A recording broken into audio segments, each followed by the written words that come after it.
বর্তমানে এআই এর সঙ্গে আমরা সবাই পরিচিত, অনেকে আবার এআই নিয়ে দিশেহারা, আতঙ্কিত কেউ কেউ। শিক্ষার্থী থেকে শুরু করে সর্বসাধারণের এসব ভাবনা মাথায় রেখে এআই সম্পর্কে সঠিক ধারণা দিতে সম্প্রতি আয়োজিত হলো এক বিজ্ঞান বক্তৃতা। এর আয়োজক দেশের জনপ্রিয় বিজ্ঞান বিষয়ক ম্যাগাজিন বিজ্ঞান চিন্তা।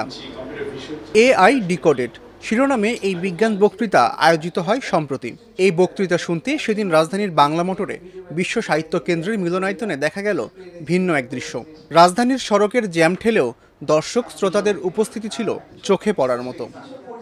দেশের কিশোর তরুণ সমাজকে বিজ্ঞান মনস্ক করতে শুরু থেকেই কাজ করে যাচ্ছে বিজ্ঞান চিন্তা। বিজ্ঞান চিন্তার সম্পাদকও এই আয়োজন নিয়ে জানালেন একই কথা।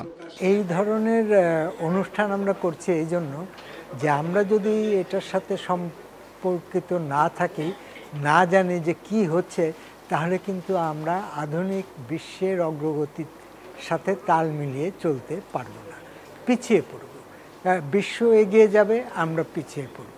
তা আমরা তো কেউই পিছিয়ে থাকতে চাই না।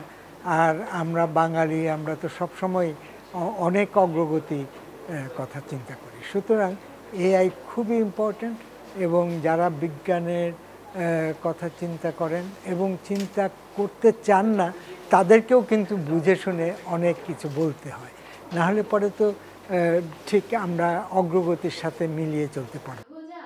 এআই কি ও কেন, এর সঠিক ব্যবহার এবং এআই নিয়ে সাধারণ মানুষের ভুল ধারণা নিয়ে আলোচনা করেন এই আয়োজনের মূল বক্তা, ঢাকা বিশ্ববিদ্যালয়ের তথ্য প্রযুক্তি ইনস্টিটিউটের পরিচালক অধ্যাপক বিএম মইনুল হোসেন।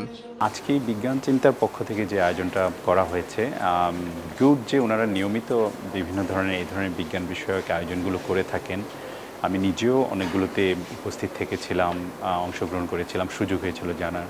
তো এই বছর বা এবার যেটা করছে যে এআই এর উপর খুব একেবারে সবার মধ্যে এক ধরনের আগ্রহ আছে। আমাদের শিক্ষার্থীরা বিশেষ করে এটার আপসাইড, ডাউনসাইড, পজিটিভ, নেগেটিভ বেশ কিছু জিনিস আছে। তো এগুলো নিয়ে অনেকেই কিউরিয়াস, কৌতূহলী, যে জানতে চায় এআই কিভাবে ব্যবহার করা উচিত তা বিশেষ গুরুত্বের সঙ্গে সবার সামনে তুলে ধরেন ঢাকা এআই ল্যাবের প্রতিষ্ঠাতা, অনুষ্ঠানের দ্বিতীয় বক্তা মোহাম্মদ অলি আহাদ।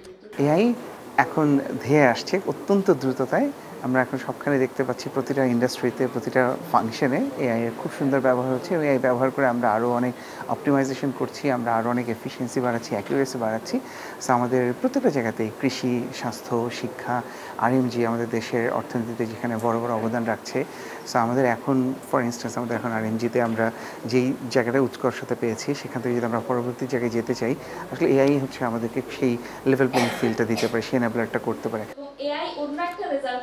বক্তৃতা শেষে আগ্রহী দর্শক শ্রোতারা এআই নিয়ে বক্তাদের নানা প্রশ্ন করেন, সেগুলোর উত্তর দেন বক্তারা। সব শেষে উপস্থিত শিক্ষার্থীদের জন্য বিশেষ কুইজ অনুষ্ঠিত হয়। শিক্ষার্থীদের হাতে পুরস্কার তুলে দেওয়ার মাধ্যমে শেষ হয় বিজ্ঞান চিন্তার নিয়মিত এ আয়োজন।